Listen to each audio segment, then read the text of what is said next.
우리 앞뒤 좌우 옆에 계신 분들과 인사 나누겠습니다. 한 주 동안 평안하셨습니까? 한 주 동안 평안하셨습니까? 잘 지내셨습니까? 다시 한번 인사 나눕니다. 하늘의 큰 복을 받으시기를 축복합니다.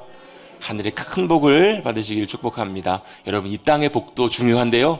이 땅의 건강의 복, 성공의 복, 또 형통의 복, 많은 중요한 복들도 있지만 그것보다 여러분 하늘의 복으로 주님께서 우리에게 채워주시는 것이 가장 중요하고 복된 줄로 믿습니다.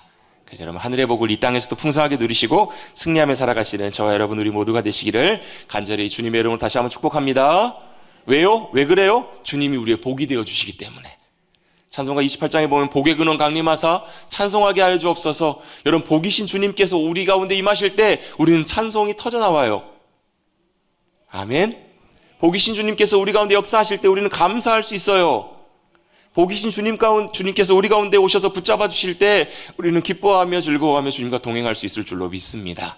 그런 귀한 은혜가 우리 믿음의 성도들, 우리 머릿돌교회 성도들 가운데 함께 하시기를 간절히 바랍니다.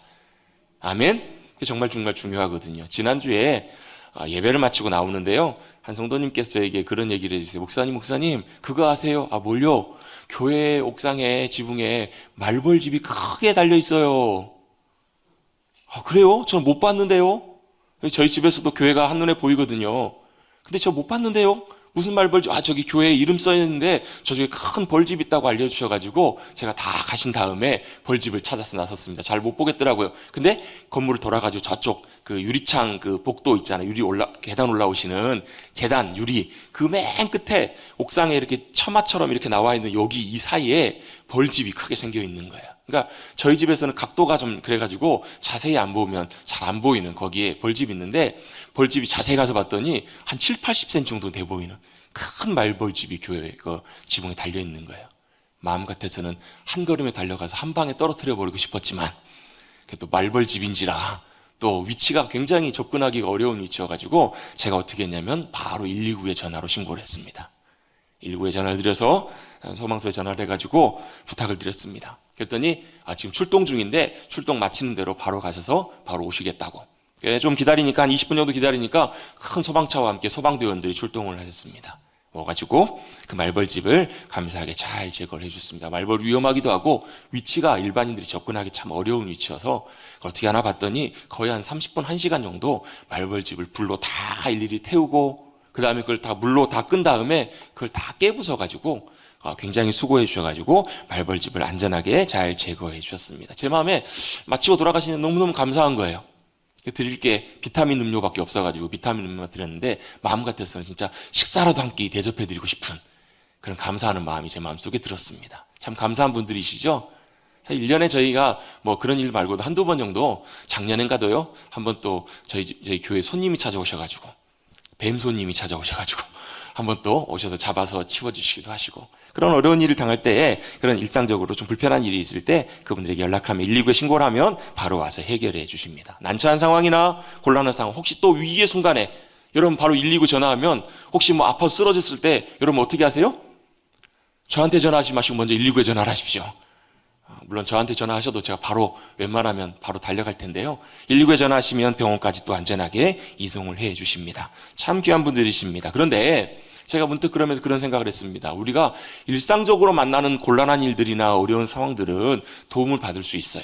119나 아니면 혹여나 112에 신고를 해도 뭐 위협에 있을 때는 우리가 도움을 받을 수 있습니다. 그런데 만약에 그런 일상적인 문제가 아니라 우리의 영혼의 문제라면, 또 우리의 영적인 개인적인 우리의 삶의 문제라면 과연 누구에게 도움을 청해야 될 것인가? 119에 전화할 것인가? 아니면 누군가에게 도움을 구할 것인가? 여러분, 우리에게 이럴 때 필요한 가장 귀한 방법이 하나 있습니다. 119는 119인데요. 무슨 119냐면 기도의 119입니다. 그냥 일반적인 119와 좀 다른 주님을 찾고 구하는, 주님께 우리의 상황과 우리 형편을 아뢰는 기도의 119가 우리에게 참 유용하고 필요하다라는 거예요. 언제 어디서나 1년 365일, 아니 영원토록 주님께서는 우리를 향한 이 기도의 끈, 이 기도를 통해서 연결된 이것을 주님께서 놓치지 않으신다라는 거예요. 왜요? 졸지도 않으시고 주무시지도 않으시는 분이시기 때문에. 어느 상황 속에서나 언제나 우리가 주님을 찾고 구하고 주님께 아뢰면, 주님께 도움을 구하면 주님께서 친히 우리 가운데 오세요. 어떻게? 성령님을 통하여 우리 가운데 친히 오셔서 우리의 모든 상황들을 주님께서 친히 인도하시고 해결하시고 도우시는 분이 바로 우리 주님이시라는 거예요. 여러분, 이게요 중요한 게 이겁니다. 막연한 게 아니에요, 여러분. 기도하면 주님께서 막연하게 도와주시겠지, 이게 아니라 여러분 실제로 우리가 말벌집을 제거해야 될 때 119를 전화하면 119의 소방대원들이 직접 오시는 것처럼 누가요? 성령님께서 직접 우리 가운데 친히 임하신다라는 거예요. 우리의 삶의 현실과 자리 가운데 주님께서 실제로 오시는 것, 그걸 실제로 경험하는 것, 이게 바로 뭐냐면 이게 진짜 바로 참 믿음이고 신앙인 줄로 믿습니다. 여러분, 이건 단순히 추상적인 것이 아니에요.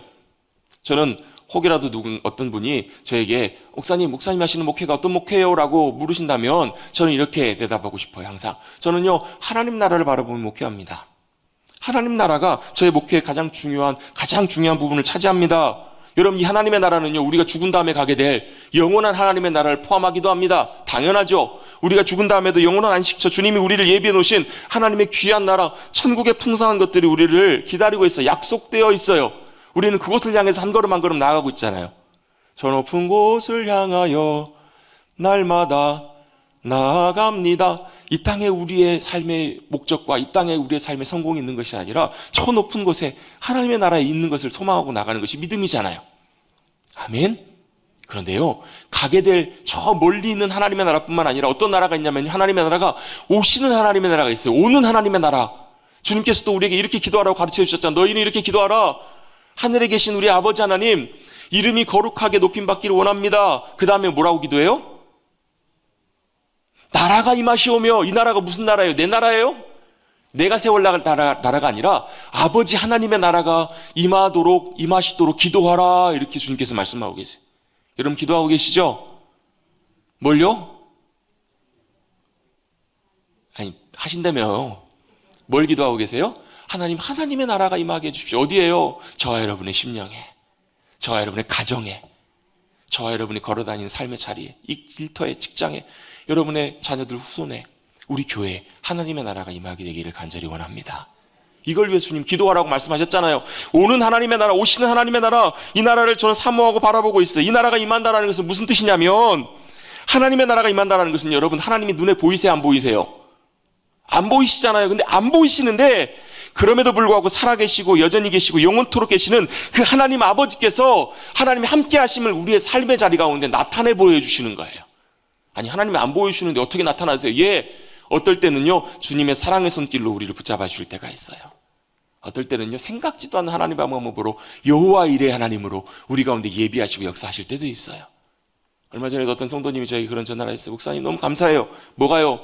생각지도 않았는데, 그리고 너무 형편과 상황들이 쉽지 않았는데 하나님께서 참 놀랍게 저도 그 과정들을 되돌아보니까 참 감사해요. 어떤 기회가 있었는데 저는 그냥 그걸 잊어버리고 넘어가다가 한 분이 얘기를 해주셔가지고 맞다 해가지고 연결을 해드렸어요. 소개를 해드렸더니 이게 연결이 돼가지고 참 하나님께서 놀랍게 감사하게 예비해 주신 귀한 것들을 그 가정에 허락해 주신 그 일을 제가 보겠더라고요. 그 누가 하신 걸까요? 하나님께서 하신 거예요. 하나님께서는요, 어떨 때 우리의 어떤 상황과 필요를 아시고 채워주시기 위해서 지구 끝에서, 지구 반대편에서 하나님께서 정확하게 그 시간과 그때를 맞추시기 위해서 예비하시고 역사하시고 준비하시는 분이 누구시라고요? 보이지 않지만 우리와 함께 하시는 하나님 아버지시라고요. 여러분, 그런 간증과 고백들은 너무너무 많아요. 이 시간에 다 소개하기도 여러분 어려울 만큼 그런 고백들이 너무너무 많아요. 저의 삶에도 있고요, 여러분의 삶 가운데도 그런 경험들이 있으실 거예요. 그걸 어떻게 해요? 실제 우리의 삶에서 경험해가는 것, 실제로 누리는 것, 그게 바로 뭐예요? 하나님의 임재, 하나님의 나라가 우리 가운데 임하시는 것을 경험하시는 거예요. 하나님이 여전히 살아계십니다. 하나님 우리와 함께 하십니다. 하나님 우리의 아버지가 되십니다.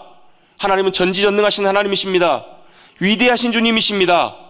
여러분, 이걸 우리가 입술로만 아멘 하는 게 아니고요, 머리로만 그냥 믿고 이게 아니고요. 여러분, 어떻게 해요? 저와 여러분의 실제 삶에서 경험하는 것, 그거 실제가 되는, 그게 뭐라고요? 그게 하나님의 나라가 우리 가운데 임하시는 거라고요. 아닌 것 같아도 여전히 주님께서 우리의 삶에 실제로 그렇게 임하기를 원하시는 거예요. 여러분, 이걸 경험하게 될 때 우리가 주님을 믿는 믿음이 살아있는 산 믿음이 됩니다.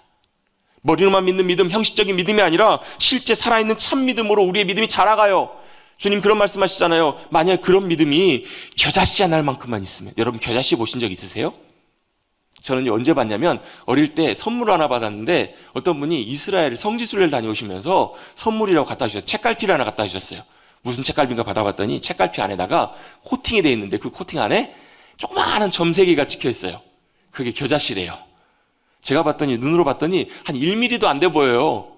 진짜 눈곱만큼 눈곱보다 눈곱은 그거보다 훨씬 크죠? 눈곱하고는 비교를 할 수 없는 작은 씨가 3개가 있어요. 그게 겨자씨래요. 근데 그게 심겨져서요, 나중에 자라면 어떻게 돼요? 겨자나무가 보통 이스라엘은 크게 한 2, 3m 이상 크게 자란대요. 그 조그만한 것이 어떻게 그렇게 크게 자랄 수 있을까? 그게 바로 믿음이라는 거예요. 겨자씨를 말한 하나님의 믿음만 있으면 이 산을 들어서 저 바다로 옮기라고 해도 옮겨진다고요? 겨자씨를 만한 믿음이라도 사람의 믿음으로 우리 가운데 함께 하시기를 축복합니다. 그런 믿음이 있으면 이 산을 들어서 저 산으로 옮기라고 한자라도 옮겨진다라는 거예요. 바다를 향해 선포할 때 바다가 갈라지고요, 우리 가운데 믿음으로 주님이 행하실 일들을 놀랍게 경험하게 해주시겠다. 그게 바로 뭐예요? 참믿음, 산믿음이라는 거예요. 저도 이것을 간절히 사모해서 한동안 기도 열심히 했어요. 무슨 기도를 했어요? 주님, 주님의 살아계심과 주님의 전능하심과 주님의 능력과 권세를 나타내 주세요. 어떻게? 성령님을 통하여 그 성령님의 능력이 나타나게 해주세요. 기도할 때 능력이 나타나게 하시고, 기도할 때 치유가 일어나게 하시고. 죄송합니다. 흥분해가지고. 기도할 때 놀라운 역사와 놀라운 일들이 일어나기를 원합니다. 그렇게 사모하는 마음으로 기도했어요. 주님께서 그런 능력도 주셨어요. 때때로 어떨 때는요, 막 치유가 일어나기도 하고 능력이 일어나기도 해요. 어둠의 권세가 떠나가기도 하고 결박이 깨어지기도 해요. 그게 뭐예요? 주님의 놀라운 살아계신 놀라운 역사심이에요. 기적이에요. 그 능력이 누구의 것이기 때문에 제 것이 아니고요, 우리의 것이 아니라 누구 것이기 때문에요? 하나님의 것이기 때문에, 주님의 능력이시기 때문에 우리를 통해서 그 능력이 나타날 수 있다는 거예요. 그게 여러분 2000년 전에 주님께서 나타내신 주님의 놀라운 능력이 지금도 나타날 수 있는 이유는요, 2000년 전에 역사하신 하나님이 지금도 여전히 변치 않는 능력의 주님이시기 때문에 그게 가능한 거거든요. 그래서 사모해서 주님 그 능력으로 우리 가운데 역사해 주세요. 기도하고 놀라운 능력과 은혜를 경험하기도 했어요. 그런데요, 그것만이 우리가 살아계신 하나님을 능력 가운데 역사하고 경험하는 것은 아니에요. 그거 말고도요, 어떤 방법으로요, 그런 기적과 눈에 보이는 이거 아니고서라도 우리와 함께 하신 하나님, 살아계신 하나님, 그리고 그 선하심과 인자하심을 우리가 경험할 수 있다는 거예요. 그걸 놀랍게 경험하고 하나님의 살아계심을 우리가 만나게 되고 맛보게 될 때 우리 가운데 나타나는 특징이 하나 있습니다. 현상이 하나 있습니다. 그게 바로 뭐냐면요, 저를 따라서 같이 한번 고백해 보시겠습니다. 평강이 우리 마음 가운데 우리를 덮어주시고 붙잡아 주세요. 우리의 평안, 주님의 평안이, 하늘의 평안이 우리를 붙잡아 주십니다. 나를 붙들어 주세요. 여러분, 우리는 그렇지 않나요? 조금만 무슨 일이 생겨도 우리의 마음이 요동치잖아요. 얼마 전에요, 저희 아이가 갑자기 학교 끝나는 시간쯤에 아이 하나가 전화가 왔어요. 엄마 전화가 와가지고 엄마가 전화를 받았는데 제가 옆에 있는데요, 아이가 갑자기 막 우는 거예요. 왜 우는가? 엄마 물어보잖아요. 왜 우는지. 그냥 막 아무 이유 없이 그냥 막 울어요. 그래서 왜 울어? 물어보는데 대답을 안 해요. 집사람이 깜짝 놀랐어요. 큰일 난 줄 알고. 큰일이 난 줄 알고 깜짝 놀래가지고 왜 울어? 저도 옆에서 있으면서 깜짝 놀래가지고 혹시 뭔 일 났나? 진짜 막 우는 게 막 정말 세상 막 무너진 것처럼 막 그렇게 막 서럽게 막 심각하게 울어가지고 왜 우나? 나중에 한참 울다가 아이가 좀 진정이 된다며 얘기하는 거예요. 버스 타러 뛰어가다가 넘어졌대요. 그래가지고 무릎이 까져가지고 무릎이 좀 아프다는 거예요. 저는 세상 무너진 줄 알았어요. 한편으로는 참 감사하더라고요. 별 큰일이 아니라서. 이제 버스 타러 갔다 넘어졌는데 그때는 못 울고 버스에 내렸는데 그게 너무 아프고 서러웠나 봐요. 그래서 울면서 전화를 했는데 한편으로 참 감사했습니다. 별일 아니어서. 근데 왔는데 자기 얘기는 별일이니까 여기 막 보여주는 거예요. 제가 볼 때는 많이 안 다친 것 같긴 한데 그래도 많이 아파서 그런 것 같기는 해요. 그럼 제가 이 얘기를 왜 드리냐면요, 우리가 그렇잖아요, 여러분. 사실 큰일이든 작은 일이든 조그만 일만 생겨도 우리 마음이 얼마나 요동치고 흔들리는지 몰라요, 여러분.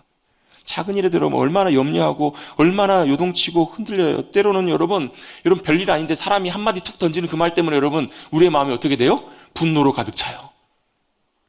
안 그러신 것처럼 딱 계시는데요, 이런 말 한마디 때문에 여러분 마음이 어떻게 돼요? 완전히 흔들리고 뒤집어져 가지고요, 분노로 가득 차요. 여러분 아닌 것처럼 그러지 마시라고요. 여러분 그게 저와 여러분이라고요. 여러분 조금만 좋아도, 여러분 조금만 좋은 일 생겨도 여러분 어때요?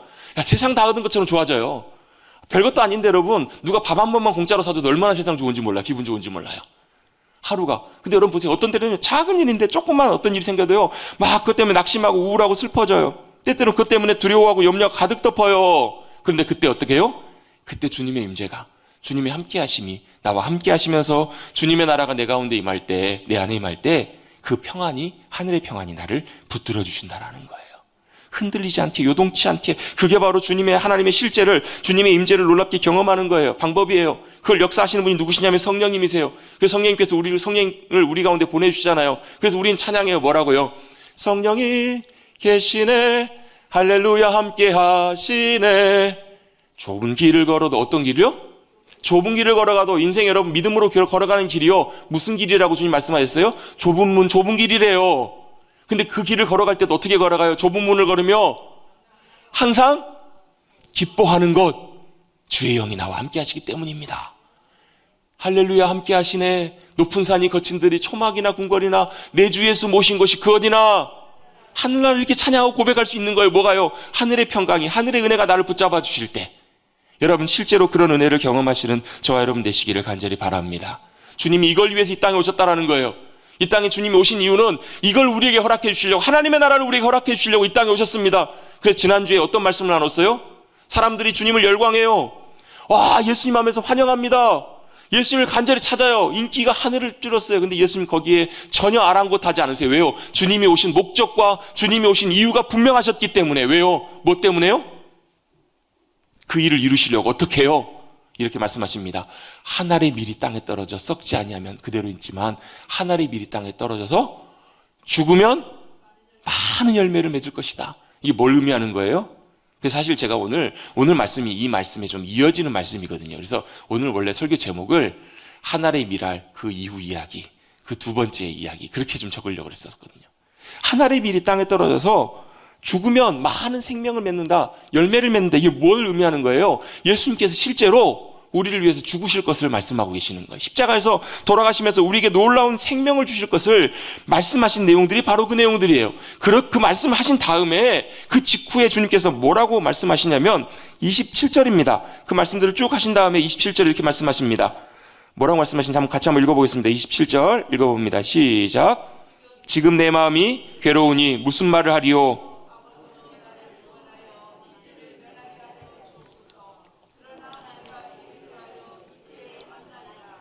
아멘. 지금 내 마음이 괴로우니 무슨 말을 하리요? 라고 주님께서 말씀하십니다. 이게 왜 이렇게 말씀하실까? 예수님께서 이 땅에 이 일들을 위해서 오셨는데요, 이 땅에 오실 때 어떤 모습으로 오셨냐면 저와 여러분과 똑같은 연약한 인간의 모습으로 오셨다라는 거예요. 정말로 연약한 인간, 저와 여러분처럼 늘 흔들리기 쉽고 늘 넘어지기 쉬운 인간의 모습으로, 연약한 인간의 모습으로 똑같이 오셨다라는 것을 오늘 본문은 그대로 보여주십니다.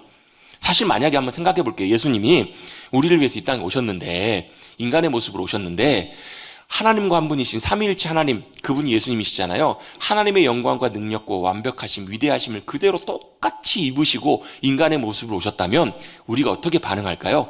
이렇게 반응할까요? 우와, 정말로 완전하신 하나님이십니다. 완전한 인간이시면서 완전한 하나님이십니다. 이야, 경탄하고 놀랄 거예요. 아마 우와 하고 감탄할 거예요. 근데 한편 뭐가 문제냐면, 근데 이런 마음이 들 거예요. 범접할 수 없는, 가까이 갈 수 없는, 아, 주님은 주님이시고 우리는 우리다. 주님은 완벽하시고 우리는 연약하기 때문에 주님은 주님이시고 우리는 우리다. 아마 이렇게 많이 생각을 할 수 있을 거예요. 다른 차원의 분이시다. 다른 차원의 사람이다. 여러분 종종 사람들 만날 때 그런 분 만날 때 있잖아요. 차원이 다른 사람. 그런 사람 만나면 어때요? 여러분이 우사인 볼트하고 달리기 하면 여러분 누가 이기실 것 같아요? 그건 여러분 신경 쓸 필요도, 비교가 안 되잖아요. 여러분 뭐 상대가 안 되잖아요. 왜요? 차원이 다르니까. 여러분 예수님께서 만약에 하나님의 영광의 모습으로, 위대하신 모습으로 오셨으면 아마 우리도 똑같이 이렇게 생각할 거예요. 차원이 다른 분으로. 근데요, 주님은 그렇게 오시지 않으셨다라는 거예요. 어떻게 해요? 우리와 똑같이 연약한 모습으로 그렇게 오셨어요. 예수님도 똑같이 괴로워하시고요, 예수님도 똑같이 마음 아파하시고요, 예수님도 똑같이 힘들어하세요. 그 모습으로 우리 가운데 찾아오신 분이 바로 주님이시라는 거예요. 여러분 아마 그 얘기 많이 들으셔서 아실 거예요. 다미안 신부라고 벨기에 출신의 신부인데요, 이분이 예수님의 사랑을 전하기 위해서 하와이로 파송이 됐는데, 하와이의 여러 섬 중에서 몰라카이라는 섬으로 갔을 때는 거예요. 거기서 가봤더니 거기 뭐가 있냐면 나병 환자들, 옛날에 한센시병, 문둥병 환자들 수용소가 거기에 있었나 봐요. 거기에 가가지고 예수님의 사랑을 전하려고 직접 그들에게 가서 복음을 전하고 예수님의 사랑을 전하셨다는 거예요. 근데 그 사람들이 예수님의 사랑을 듣고 예수님을 믿으라는 다미안 신부의 사랑의 권면을 듣질 않았어요. 왜요? 뭐 때문에 그랬을까? 거부했을까요? 당신이야 건강하니까, 당신이야 온전하니까 그렇게 얘기하지, 말할 수 있지, 예수 믿는다고 할 수 있지, 우리처럼 매일매일 살이 썩어져가고 살이 문드러져가고 이렇게 삶이 완전히 무너진 우리와 같은 모습이라면 그렇게 말하지 못할 거라고. 이때부터 다미안 신부가 기도했대잖아요. 뭐라고요? 주님, 저도 저들과 똑같이 되게 해주십시오. 주님, 저들과 똑같이 되게 해주십시오. 그랬더니 멀지 않아서 그 다미안 신부도 똑같이 그들처럼 뜨거운 물이 쏟아졌는데 뜨거운 물 느끼지 못하고 심지어 손가락 발가락이 떨어지기 시작하고 눈썹이 빠지기 시작하고 나병 환자와 똑같은 모습으로 병에 걸려서 변하기 시작했다고. 그때부터 사람들이 다미안 신부의 말을 듣고 다미안 신부가 전하는 예수 그리스도의 복음을 받아들이기 시작했다는 얘기를 많이 들으셨을 거예요. 그 짧은 3년이라는 시간 동안에 거기에는 800명이 넘는 사람들이 예수님을 알게 되고 예수님의 사랑을 똑같이 받아들이고 믿게 됐다라는 거예요. 똑같은 모습이 되자, 똑같은 나병 환자가 되고 나자 그들이 마음을 열고 그들과 함께 그 사랑의 은혜를 나눴던 것처럼 예수님께서도 저와 여러분에게 그 하나님의 위대하심과 하나님의 사랑과 그 귀한 것들을 똑같이 저와 여러분에게 보여주시고 나눠주시기 위해서 이 땅에 어떤 모습으로 오셨는가? 연약한 평범한 인간의 모습으로 우리와 똑같은 모습으로 오신 분이 바로 우리 주님이시라는 거예요. 아멘. 주님이 이 땅에 똑같은 모습으로 오셨습니다. 그래서 우리 곁에 계십니다. 인간적인 연약한 모습을 보여주십니다. 왜냐하면 인간적인 연약한 모습으로 오셔서 예수님이 보여주셨던 그 모습을 보면 알 수 있는데요. 가장 대표적인 장면이 어디냐면 겟세마네 기도의 장면이에요. 겟세마네에서 예수님께서 뭐라고 기도하시냐면요. 아버지여 하실 수 있거든. 이 말의 원래 의미는 뭐냐면 아버지 하실 수 있잖아요. 아버지 하실 수 있잖아요. 이 잔을 내게서 좀 옮겨주십시오. 이 잔이 뭐예요? 십자가를 지는 이 고난과 이 힘든 이 과정들을 주님 좀 옮겨주십시오. 안 하면 안 될까요? 이렇게 기도하고 계시는 거예요. 여러분 심지어 예수님께서도요. 하나님의 믿음의 길을 주님께서 예비해 주신 그 길들을 순종하면서 걸어가시는 것이 그렇게 쉽지가 않으셨던 거예요. 너무너무 사실 어려우셨던 거예요. 괴로우셨던 거예요. 아셨음에도 불구하고 그 길이 가는 것이 순종하는 것이 얼마나 힘든지를 아셨기 때문에 이렇게 기도하셨던 거잖아요. 옮겨주십시오. 오늘 또 똑같이 기도하고 계세요. 내 마음이 괴로우니 무슨 말을 하리요. 아버지요 나를 구원하여 이때를 면하게 해주십시오. 마음이 너무 괴롭습니다. 여러분이 괴롭다는 말이 무슨 말이냐면 무슨 말이에요? 힘들다라는 말이잖아요. 이 말이 원래 타라소라는 말인데요. 원래 의미는 뒤흔들다, 불안하게 하다, 혼란하게 하다 이런 말이에요. 이런 의미입니다. 무엇이 그렇게 예수님을 흔들게 했을까? 무엇이 예수님을 그렇게 불안하게 하고 괴롭게 했을까요? 무엇이 그렇게 예수님을 옛날 성경에 보면 민망한이라고 표현되어 있거든요. 민망하다. 무엇이 그렇게 예수님의 마음을 혼란스럽게 하고 어렵게 만들었을까? 바로 뭐예요? 예수님이 걸어가셔야만 했던 그 십자가의 길은 인류의 모든 죄, 저와 여러분의 모든 죄와움을 다 짊어지시고 뿐만 아니라 우리 인간의 모든 사망과 저주와 모든 고통을 다 감당하시고 홀로 외로이 걸어가셔야만 했던 그 길이기 때문에 그 십자가의 고난과 어려움이 얼마나 큰 것인지를 알고 계셨기 때문에 예수님께서도 마음이 그렇게 불안하시고 괴롭고 힘드신 것이 아니셨을까? 당연히 여러분 거기 안에 그 마음도 포함되어 있겠죠. 뭐예요? 죽음에 대한 두려움과 염려, 공포 그런 마음들도 다 있으셨을 거예요. 여러분 우리가요 안 그럴 것 같은데 막상 실제로 죽음 앞에 서보면 누구나 다 두려워하고 염려하는 그런 마음이 있잖아요. 어떻게 알아요?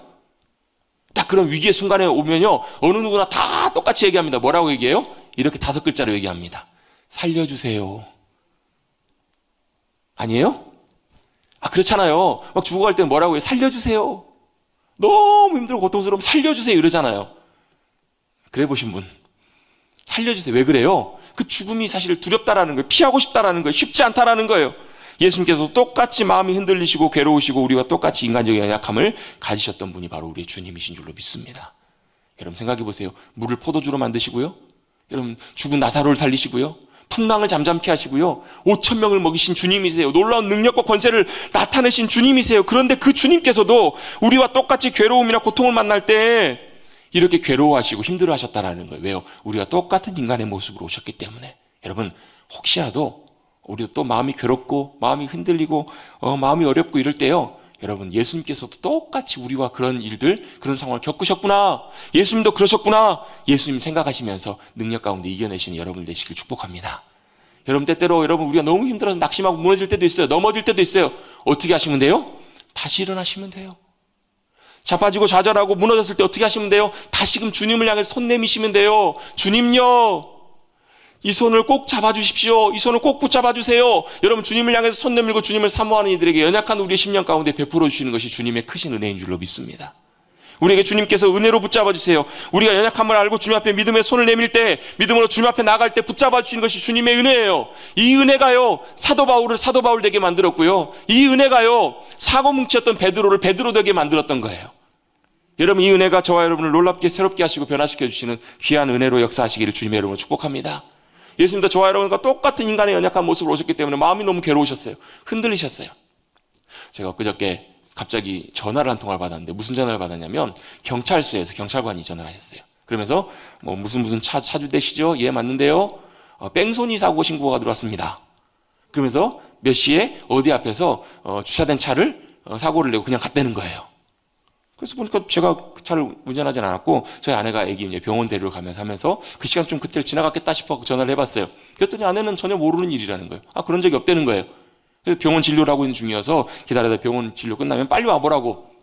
뭘 먼저 확인했을까요? 블랙박스가 차량에 달려 있었거든요. 차 블랙박스의 영상을 가지고 그 시간에 연락한 좀 봤더니 예상되는 차가 있어요. 그 차가 무슨 차예요? 외제차였대요. 국산차가 사고 나도 복잡한데 외제차는 사고가 나면 굉장히 복잡합니다. 수리비나 부품이나 이런 게 굉장히 아무튼 골치 아파요. 그래 도저히 뭐 이해가 안 되고 집사람도 전혀 그런 적이 없다고 그래서 영상을 다 확인해 봤더니 아마 그 좁은 골목길에서 교차됐던 그 차가 아마 그런 것이 아닐까라고 생각이 들었어요.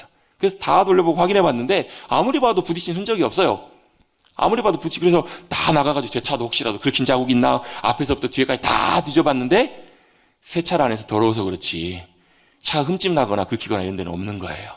그래가지고 그 일일이 차 앞에 모습까지 다 찍어가지고 뭐 긁힌 적 없다, 사고 난 적 없다 이렇게 영상까지 다 해가지고 그 경찰관님께 영상을 보내줬어요. 본인이 나중에 밖에 나와 있는데 사무실 들어가서 영상 확인해 보겠습니다 라고 하는데 2시간, 3시간 후에 연락이 왔어요. 2시간, 3시간 동안에 제가 어땠을까요? 뭐 그럴 수 있잖아요. 혹시 모르고 뭐 긁을 수 있잖아요. 사고 날 수 있잖아요. 마음이 뭐 아무 일이 손에 안 잡히는 거예요. 2-3시간 동안. 근데 영상을 딱 보고 경찰관이 다시 연락이 왔어요. 아닌 것 같다고.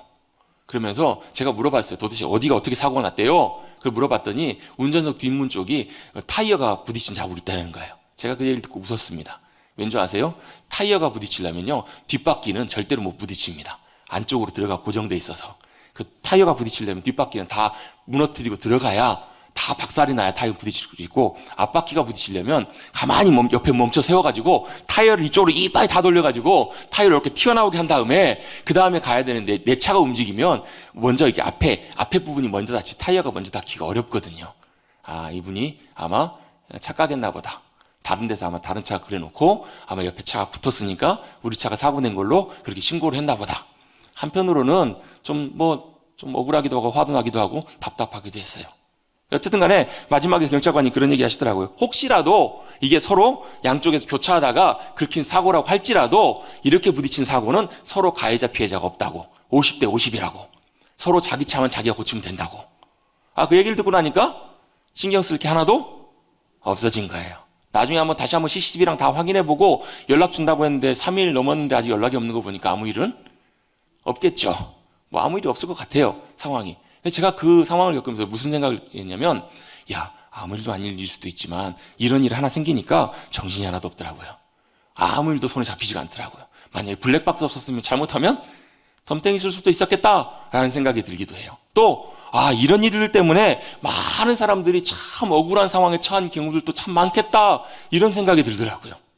여러분 억울한 상황이 생기고 이런 일들이 생기면 여러분 진짜 여러분 기가 막혀요. 여러분 정신이 없어요. 여러분 이럴 때 여러분 마음에 평안하며 마음에 담대하며 이게 진짜 어렵겠더라고요. 여러분 막상 여러분 이런 일들 이런 상황 속에 닥쳐보신 분들은 마음이 여러분 어떤지 여러분 아실 거예요. 여러분 근데 그때 필요한 것이 있습니다. 그때 꼭 필요한 게 있는데 그때 필요한 게 뭐냐면 같이 한번 고백해봅니다. 기도예요. 기도. 예수님께서도요 너무 마음이 괴로우셨어요. 너무 힘들어서 하실 수만 있으면 주님 이 어려운 문제를 이 십자가의 길들을 주님 지나가게 해주십시오. 앉으면 안 될까요? 그런데요 그리고 나서 예수님께서 뭐라고 말씀하시냐면 이렇게 말씀하십니다. 그러나 여러분 이게 기도예요. 왜 그러나가 기도인가?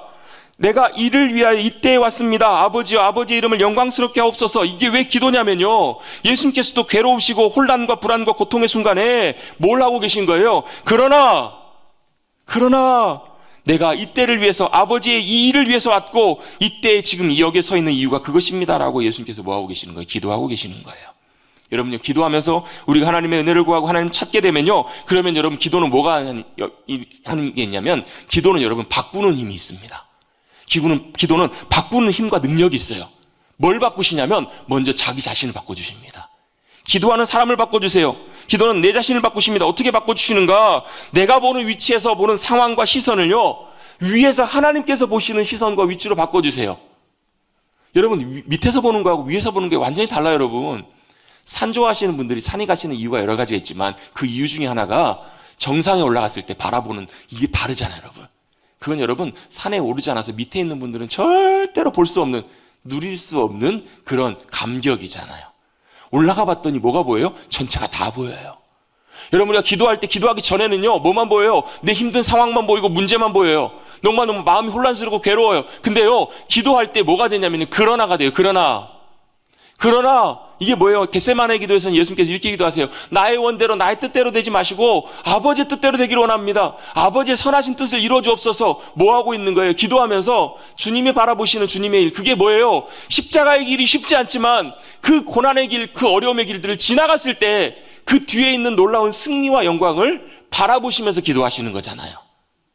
여러분, 기도는요, 뭘 바꿔요? 바꿉니다. 내가 바라보는 눈, 시선의 위치에서 하나님 아버지께서 바라보시는, 위에서 바라보게 하시는 그 눈으로 바라볼 수 있도록 주님께서 인도해 준다라는 거예요. 그래서 여러분, 기도는요, 기도할 때와 기도를 마칠 때가 달라야 돼요. 기도할 때는 때때로 우리의 불편함, 우리의 어려움들을 주님 앞에 고백하며 나갈 수 있습니다. 그런데 기도의 마지막은 어떻게 해요? 주님의 마음과 뜻을 안 후에 완전히 달라지는 것. 어떻게 해요? 주님께 믿음으로 의지합니다. 주님의 선하신 뜻을 이루어 주옵소서. 주님의 놀라운 일들을 이루어 주옵소서. 주님의 영광을 나타내 주옵소서. 이렇게 기도하는 것, 그 기도가 바뀌는 것, 그게 바로 주님이 기뻐하시는 귀한 믿음의 기도인 줄로 믿습니다. 그래서 여러분, 주님께서는 이렇게 기도를 마무리하세요. 아버지여, 아버지의 이름을 영광스럽게 하옵소서. 여러분, 영광이라는 말이 무슨 말이에요? 영광, 전라남도 영광은 아니잖아요. 영광이라는 말을 여러분 이렇게 한번 생각해 볼게요. 어떤 집에 아들이 있는데요, 큰 위대한 일을 이뤘어요. 주변의 분들이, 부모님들이 뭐라고 해요? 이 아이들은 우리 집의 가문의 기쁨이고 영광이다. 이게 뭐예요? 그 아이가 놀라운 일들 이룬 그것이 우리 가문의 영광이라는 거예요. 여러분, 이런 의미를 놓고 본다면요, 영광이라는 게 뭐냐면 놀라운 크고 위대한 일들이 이루어지는 것. 주님의 영광이라는 말은 뭐예요? 내가 아니라 하나님의 놀라운 위대하신 일들이 나를 통해서, 나의 기도와 믿음의 순종을 통해서 이루어지고 나타나는 것. 그게 바로 뭐라고요? 그게 하나님의 영광이라고요. 아버지의 영광이라고요. 예수님께서는 이걸 구하고 계시는 거예요. 아버지의 영광이, 아버지의 이름이 영광스럽게 되기를 원합니다. 이걸 위해서 주님께서는 기도하고 계시고 이 일들을 믿음으로 순종하며 맡기고 계신다라는 거예요. 그래서 여러분, 뭐가 하나님의 영광이냐면요, 같이 한번 고백해 보겠습니다. 오늘 자꾸 많이 하라고 그러죠? 같이 한번 해보겠습니다. 순종. 여러분, 뭐가 하나님의 영광이냐면요, 믿음의 순종이 하나님의 영광이에요. 여러분, 하나님의 영광을 위해서 하나님의 영광을 보기를 원하신다면 여러분 순종하십시오. 순종할 수 있도록 여러분 기도의 자리에 나가십시오. 여러분, 예수님께서도 예루살렘에 입성하실 때 수많은 사람들이 환호하면서 찾아왔어요. 예수님이 열광했습니다. 근데 예수님께서는 전혀 거기에 아랑곳하지 않으세요. 거기에 마음을 전혀 두지 않으세요. 왜요? 예수님은 아버지의 뜻이 이루어지기를, 아버지께서 원하시는 그 일들을 이루시기를 원하는 그 마음들이 있으셨기 때문에, 사람의 목적지가 아니라요, 사람들이 바라는 것이 아니라, 여러분, 우리는 뭘 하기를 원하냐면 우리의 목적지에 도달하기를 원해요. 우리의 목적을 성취하기를 원하고 우리가 원하는 것들을 얻기를 원해요. 근데요, 내 뜻이 이루어지는 것이 아니라 아버지의 뜻이 이루어지기를 원합니다. 예수님께서 기도하셨어요. 근데 그 기도를 통해서 어떤 일이 벌어져요? 놀라운 일이 일어납니다. 어떤 일이에요? 십자가의 고난을 통과하셔서 그 뒤에 놀라운 생명의 역사가, 어떤 생명의 역사가요? 한 분 예수님이 돌아가심으로 말미암아 지금 저와 여러분, 우리 모두가 놀라운 생명을 얻는 놀라운 역사를 주님께서 이루어 가시잖아요. 그 주님의 놀라운 생명 역사를, 놀라운 복음의 역사를 주님께서 이루셨어요. 쉬운 길은 아니지만 그 십자가의 길, 믿음의 길을 한 걸음 한 걸음 지나가면서 믿음으로 승리하였을 때 그 뒤에는 주님의 놀라운 영광, 주님의 놀라운 이루실 승리와 복과 은혜가 우리 가운데 예비되어 있는 줄로 믿습니다. 그래서 여러분, 때때로 믿음의 길 걸어갈 때 힘들 때가 있거든요. 어려울 때가 있거든요. 근데 그때마다요, 기도하시면서 뭘 구하시라고? 그러나 내 뜻대로 마시고 내가 원하는 것보다 주님의 목적과 주님의 일들이 이루어지길 원합니다. 이렇게 믿음으로 기도하고 나가셔서 여러분, 주님처럼 우리도 똑같이 십자가의 길, 쉽지 않는 믿음의 길일지라도 그 믿음의 길, 고난의 길을 잘 이겨내심으로 주님이 허락해 주실 놀라운 승리와 영광을 맛보시는, 하나님의 놀라운 영광을 풍성하게 경험하시는 저와 여러분 되시기를 주님의 이름으로 축복합니다. 주님께서 이렇게 고백하셨을 때, 기도하셨을 때 하나님 아버지께서 하늘에서 이렇게 말씀하세요. 내가 이미 영광을 받았다, 또 앞으로도 받을 것이다. 사람들은 이 소리를 보면서 천둥 소리다, 어떤 사람들은 천사가 말한 거다, 근데 예수님께서 분명히 말씀하셨다. 아니다. 하나님 아버지께서 말씀하신 말씀이고 이 말씀이 나를 위해서, 예수님을 위해서가 아니라 누구를 위해서요? 너희를 위해서, 우리를 위해서 하신 말씀이다. 이게 왜 중요하냐면요, 예수님이 영광을 이루신다는 것은 십자가의 놀라운 승리와 완성을 말씀하시거든요. 부활의 영광과 승리를 말씀하시는데 그것이 누구에게요? 저와 여러분에게 유익하다라는 거예요. 그러면서 그 십자가의 영광이 우리에게 중요한 두 가지 이유를 주님께서 말씀하십니다. 30절과 31절과 32절입니다. 31절과 32절 같이 한번 짧게 읽어봅니다. 시작. 이제 이 세상에 대한 심판이 이르렀으니 이 세상의 임금이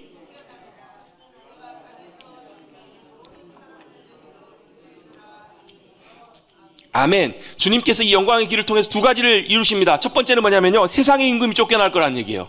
세상의 임금은 누구예요? 지금 사망과 권세로 이 땅을 점령하고 있는 어둠의 권세, 사단 마귀입니다. 주님께서 사단 마귀, 사망의 권세를 다 주님께서 깨트리시겠다라고 말씀하세요. 그래서 뭐가 되는 거예요? 지금 여러분 사단 마귀는요, 예수님의 능력과 권세 안에 박살이 났습니다. 십자가 앞에서 깨어졌어요. 믿으시는 분만 아멘 하십시오. 사단의 무기가 박살이 났다는 거예요.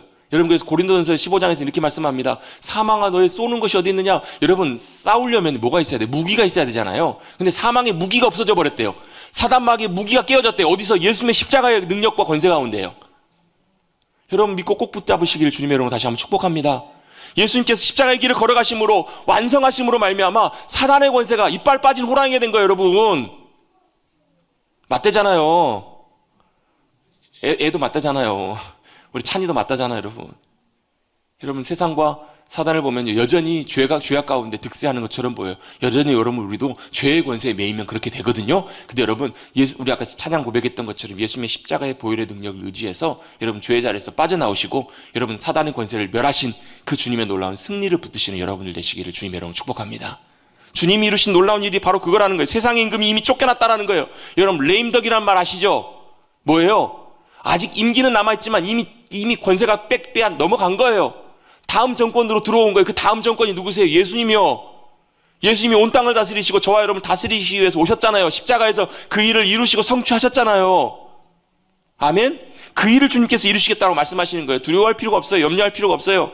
여러분, 우리도 어둠의 자리에서 나와서 여러분 주님이 이루신 놀라운 승리의 자리로 나오시기를 주님의 여러분 축복합니다. 그리고 두 번째로 뭐 하시냐면, 내가 땅에서 들리면 예수님께서 십자가에 달리시면 어떻게 해요? 모든 사람들이 내게로 나올 거라, 주님 앞에 나올 거다. 그래서 여러분, 저와 여러분 이 자리에 나와 있는 거 아니에요. 민수기 10장에 여러분 노뱀, 구리뱀, 사람들이 불평하다가요, 하나님 앞에 죄 짓다가 원망하다 어떻게 해요? 불뱀이, 독사가 와가지고 다 물어가지고 사람들이 다 죽어갑니다. 그때 어떻게 하라고 말씀하세요? 구리뱀, 노뱀을 장대에 달아라. 여러분, 구리뱀이 상징하는 게 뭐예요? 이미 뱀은 죽었다라는 거예요. 이미 사단과 저주의 권세는 깨어졌다라는 거예요. 그리고 그걸 깨어진 것을 믿음으로 바라보는 사람은, 십자가의 승리를 믿음으로 바라보는 사람은 치유되고 나을 거란 얘기예요. 여러분, 우리 가운데 이루신 놀라운 주님의 구원의 승리를 믿음으로 바라보시고 승리하시고 일어나시는 저와 여러분 되시기를 주님의 이름으로 축복합니다. 그들이 누구예요? 그들이 예수님 마지막에 하셨던 빛의 자녀들이라는 거예요. 빛을 믿고 빛으로 나오는 빛의 자녀가 되셔서 이 땅 가운데, 이 어둠의 세상 가운데 주님의 빛을 드러내시는 놀라운 주님의 기쁨이 되시는 빛이 되시기를 주님의 이름으로 축복합니다. 절대 같이 한번 고백하겠습니다. 주님, 믿음 안에서 나는 주님의 빛의 자녀입니다. 세상 가운데 빛의 자녀로 살게 하옵소서. 아멘. 그 길을 끝까지 믿음으로 달려가시는 저와 여러분 되시기를 간절히 바랍니다. 때때로 힘들고 어려울 때도 있거든요. 참 보면 앞이 보이지 않을 때 있거든요. 낙담될 때도 있거든요. 그때도 포기하지 마시고 여러분, 그러나 주님 앞에 기도하시고 주님 앞에 믿음으로 나아가셔서 놀라운 은혜를 경험하시고 승리하시는 저와 여러분 우리 모두가 되시기를 다시 한번 주님의 이름으로 축복합니다. 고맙고 감사하신 주님, 오늘도 주님 앞에 예배 자리로 나오게 하여 주시고 이 시간 믿음으로 서서 주님 말씀하시는 그 음성 앞에 우리를 붙들어 주시고 세워주시고 말씀해 주셔서 감사를 드립니다. 그 음성이 우리 심령 속에 들려지게 하시고 그 주님의 음성 따라 주님도 우리와 똑같은 연약한 모습으로 오셨지만 기도의 자리에서 주님의 뜻을 붙잡고 승리하셔서 주님의 영광이 되셨던 것처럼, 주님께 영광 돌렸던 것처럼 우리도 기도의 자리에서 우리의 삶이 변화되고 우리의 눈이 바뀌고 우리의 믿음이 새롭게 되어서 주님의 영광을 위해서 달려가는 주님의 빛의 자녀로 승리하는 우리 모두가 되게 하여 주시옵소서. 그래서 우리를 통해서 주님의 빛이 세상 가운데 비춰지게 하여 주시고, 우리를 통해서 주님의 빛이 우리의 심령, 우리 가정 가운데, 우리 교회 가운데 비춰지게 하여 주셔서 어둠들이 떠나가고 주님의 놀라운 주님의 나라의 역사들이 나타나는 복된 은혜를 누리게 하여 주시옵소서. 감사드리며 예수님의 이름으로 기도드리옵나이다. 아멘.